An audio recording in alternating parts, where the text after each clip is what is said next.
അമൃത് Veni life സ്ക്വിറ്റ് presents daily news സായാഹ്ന വാർത്തകൾ powered by Pulimoottil Silks KSFE in association with Joy Alukkas. ഇത്തവണ ഫസ്റ്റ് അടിക്കില്ലേ നമ്മള്?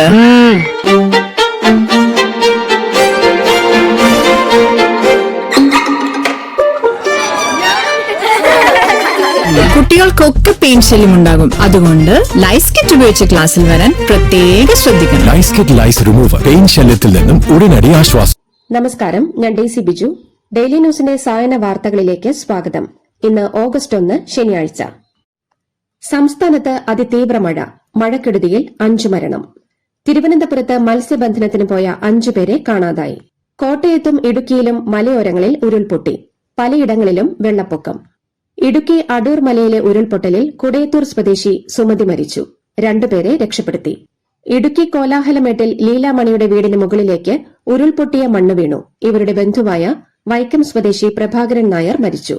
പൂഞ്ഞാർ തെക്കേക്കര പയ്യാനിത്തോട്ടത്തിൽ ഉരുൾപൊട്ടലിൽ വീടിടിഞ്ഞു വീണ് 24-കാരനായ ജോസഫിൻ ജോണി മരിച്ചു. മലപ്പുറം കൊണ്ടോട്ടിയിൽ നെടിയിരിപ്പ് മേലേപ്പറമ്പ് കണ്ണപ്പത്തൊടി ഹമീദിന്റെയും നദീറയുടെയും മകൻ 4 വയസ്സുള്ള ആദം ഐമൻ തോട്ടിൽ വീണു മരിച്ചു. വയനാട് പടിഞ്ഞാറേത്തറയിൽ മഞ്ഞൂറ സ്വദേശി ബെന്നി മീൻ വളർത്തുന്ന കുളത്തിൽ നിന്ന് വെള്ളം പമ്പ് ചെയ്യവേ ഷോക്കേറ്റ് മരിച്ചു. തിരുവനന്തപുരത്ത് മുതലപ്പുഴി വിഴിഞ്ഞം ഭാഗങ്ങളിൽ നിന്ന് മത്സ്യബന്ധനത്തിന് കടലിൽ പോയി കാണാതായ 5 മത്സ്യത്തൊഴിലാളികളെ കണ്ടെത്താനായില്ല. രക്ഷാപ്രവർത്തനം വൈകിയതിൽ പ്രതിഷേധിച്ച് നാട്ടുകാർ മഴയും കാറ്റും കൂസാതെ മുതലപ്പുഴയിലെ ബീച്ച് റോഡിൽ വാഹനങ്ങൾ കൂട്ടിയിട്ട് ഉപരോധിച്ചു. തീരദേശ പോലീസ് സ്റ്റേഷന് മുന്നിൽ ധർണയും നടത്തി. സംസ്ഥാനത്തുടനീളം വെള്ളം കയറിയ പ്രദേശങ്ങളിലെ വീടുകളിലെ താമസക്കാരെ ഒഴിപ്പിച്ചു. രക്ഷാപ്രവർത്തനത്തിന് ഡിങ്കി ബോട്ടുകൾ എത്തിച്ചു. KK റോഡിൽ 2 മണ്ണിടിഞ്ഞ ഗതാഗതം തടസ്സപ്പെട്ടു. താമരശ്ശേരി ചുരത്തിൽ ഗതാഗത നിയന്ത്രണം. വലിയ വാഹനങ്ങൾക്ക് വിലക്ക്. ചുരത്തിലൂടെ അത്യാവശ്യമല്ലാത്ത യാത്ര ഒഴിവാക്കാൻ നിർദ്ദേശം. മലമ്പുഴ, നെല്ലിയാമ്പതി ഉൾപ്പെടെയുള്ള വിനോദസഞ്ചാര കേന്ദ്രങ്ങൾ അടച്ചു. തൂമ്പാക്കുളത്ത് ഉരുൾപൊട്ടി. അരയാഞ്ഞിലെ മണ്ണ് ക്രോസ്വേ പൂർണ്ണമായി മുങ്ങി. ഇവിടെ 400ഓളം കുടുംബങ്ങൾ ഒറ്റപ്പെട്ടു. ദുരന്ത നിവാരണ പ്രവർത്തനങ്ങൾ ഏകോപിപ്പിക്കാൻ റവന്യൂ മന്ത്രിയുമായും ചീഫ് സെക്രട്ടറിയുമായും ജില്ലാ കളക്ടർമാരുമായും മുഖ്യമന്ത്രി VD സതീശൻ സംസാരിച്ചു. NDRF, പോലീസ് സേനകൾ ഏത് സാഹചര്യവും നേരിടാൻ സജ്ജമാണെന്നും പരിക്കേറ്റവർക്ക് മെച്ചപ്പെട്ട ചികിത്സ ലഭ്യമാക്കാനും പുനരധിവാസ പ്രവർത്തനങ്ങൾ വേഗത്തിലാക്കാൻ നടപടിയെടുത്തിട്ടുണ്ടെന്നും മുഖ്യമന്ത്രി വ്യക്തമാക്കി. മഴ തുടരുമെന്ന് കാലാവസ്ഥാ പ്രവചനം. പത്തനംതിട്ട, കോട്ടയം, ഇടുക്കി, തൃശൂർ, മലപ്പുറം, കോഴിക്കോട്, വയനാട്, കണ്ണൂർ, കാസർഗോഡ് ജില്ലകളിൽ റെഡ് അലർട്ട്. മണിക്കൂറിൽ 50 കിലോമീറ്റർ വരെ വേഗതയിൽ ശക്തമായ കാറ്റിനും സാധ്യത. 9 ജില്ലകളിലെ വിദ്യാഭ്യാസ സ്ഥാപനങ്ങൾക്ക് ഇന്ന് അവധിയാണ്.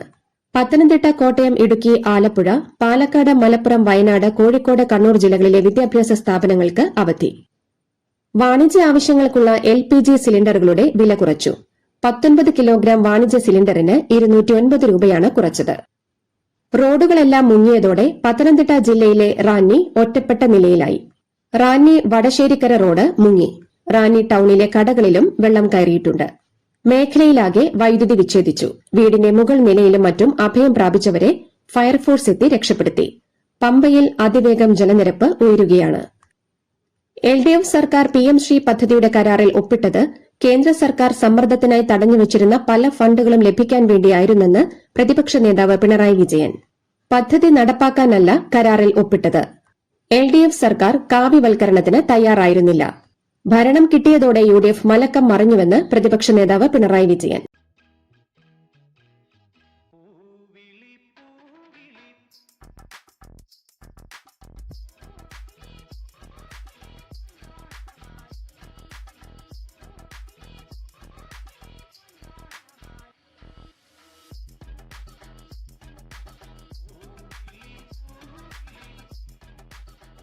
ഈ ഓണം കളറാവട്ടെ പുളിമൂട്ടിൽ സിൽക്സ്. സംസ്ഥാന വ്യാപകമായ കനത്ത മഴയ്ക്കിടെ ജാഗ്രത പാലിക്കണമെന്ന് മുൻ മന്ത്രി MM മണി. കനത്ത മഴയെ തുടർന്ന് പ്രധാന നദികളും പോഷക നദികളും തോടുകളും കരകവിഞ്ഞ് ഒഴുകുകയാണ്. സർക്കാർ സംവിധാനങ്ങളോട് സഹകരിക്കണമെന്നും ദുരിതാശ്വാസ പ്രവർത്തനങ്ങൾക്കായി ഏവരും ഒറ്റക്കെട്ടായി ഇറങ്ങണമെന്നും MM മണി ആവശ്യപ്പെട്ടു. മഹാപ്രളയത്തിലെ രക്ഷാപ്രവർത്തനത്തിൽ UDF പങ്കാളിയായില്ലെന്നും CMDRFിലേക്ക് സംഭാവന നൽകിയില്ലെന്നും പ്രതിപക്ഷ നേതാവ് പിണറായി വിജയൻ. സർക്കാർ സംവിധാനങ്ങളെ വിശ്വസിക്കാതെ സ്വന്തം പദ്ധതി കൊണ്ടുവന്നു. ഒട്ടും സുതാര്യമല്ലാതെ MLA കോടികൾ വിദേശത്തുനിന്ന് കൊണ്ടുവന്നെന്നും പിണറായി വിജയൻ ആരോപിച്ചു. തിരുവനന്തപുരത്തും കൊല്ലത്തും വീണ്ടും അനധികൃത ഫ്ലെക്സുകളും ബോർഡുകളും പ്രത്യക്ഷപ്പെട്ടതിനെതിരെ ഹൈക്കോടതി. കോടതി നിർദ്ദേശങ്ങൾ ലംഘിക്കുന്നത് തുടർന്നാൽ കോടതിയെ ലക്ഷ്യ നടപടി സ്വീകരിക്കുമെന്ന് കോടതി മുന്നറിയിപ്പ് നൽകി. കാപ്പ കേസിൽ ജയിലിൽ കഴിയുന്ന ബിജെപി കൌൺസിലർ ആർ സുഗതന്റെ അവധി അപേക്ഷയിൽ തദ്ദേശ വകുപ്പ് ഒത്താശ ചെയ്തു കൊടുത്തത് നിയമലംഘനമാണെന്ന് Congress councillor K S Sabarinathan. ഭരണം മാറിയിട്ടും ഉദ്യോഗസ്ഥർ തങ്ങൾക്കിഷ്ടമുള്ളതെന്തും ഫയലിൽ എഴുതുകയാണ്. ആഭ്യന്തരമന്ത്രിയുടെ ഓഫീസ് പോലും അറിയാതെയാണ് വകുപ്പിലെ അണ്ടർ സെക്രട്ടറി ഉത്തരവിറക്കിയതെന്നും ശബരിനാഥൻ വിമർശിച്ചു. സമുദ്ര മന്ഥൻ പദ്ധതിക്ക് കേന്ദ്രമന്ത്രിസഭയുടെ അംഗീകാരം. ദേശീയ ഓഫ് ഷോർ പര്യവേഷണ പദ്ധതിക്കായി 84,084 കോടി രൂപയാണ് സർക്കാർ വകയിരുത്തിയത്. രാജ്യത്തെ എണ്ണ പ്രകൃതിവാതക ഉൽപാദനം വർദ്ധിപ്പിക്കുകയാണ് പദ്ധതിയുടെ പ്രധാന ലക്ഷ്യം. വിദ്യാർത്ഥികൾക്ക് മാപ്പ് റീലിൽ മാത്രമാണോ, പോലീസ് എടുത്ത കേസുകൾ പിൻവലിക്കുമോ എന്ന് പ്രധാനമന്ത്രി നരേന്ദ്രമോദിയുടെ ചോദ്യവുമായി കോക്രോച്ച് ജനതാ പാർട്ടി സ്ഥാപകൻ അഭിജിത് ദീപ്കെ. മാപ്പ് നൽകുന്നതായി മേനി പറയുന്ന മോദി കേസുകൾ കൂടി പിൻവലിക്കണമെന്നും ദീപ്കെ പറഞ്ഞു. കർണാടകത്തിൽ ഓഗസ്റ്റ് 13 ബന്ദ്.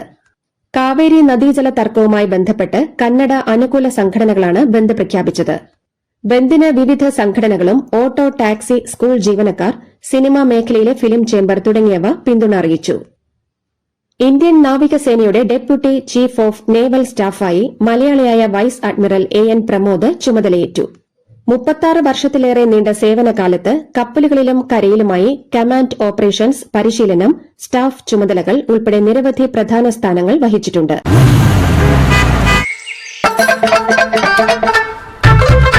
എല്ലാവർക്കും വന്നു ഡാൻഡ്രഫ്, എന്തു ചെയ്യും ചേട്ടാ? പേടിക്കണ്ട, ഇവിടുണ്ടല്ലോ ഡാൻഡ്രോക്കിൻ ഓയിൽ. ഉടനടി മാറും താരൻ, ഉപയോഗിക്കൂ വേഗം. അമൃത്വേനി ഡാൻഡ്രോക്വിറ്റ്, ദി അൾട്ടിമേറ്റ് ഡാൻഡ്രഫ് സൊല്യൂഷൻ. വിദ്യാർത്ഥികളോട് ക്ഷമിച്ചെന്ന് റീലിറക്കിയ പ്രധാനമന്ത്രി നരേന്ദ്രമോദിയെ പരിഹസിച്ച് കോൺഗ്രസ്.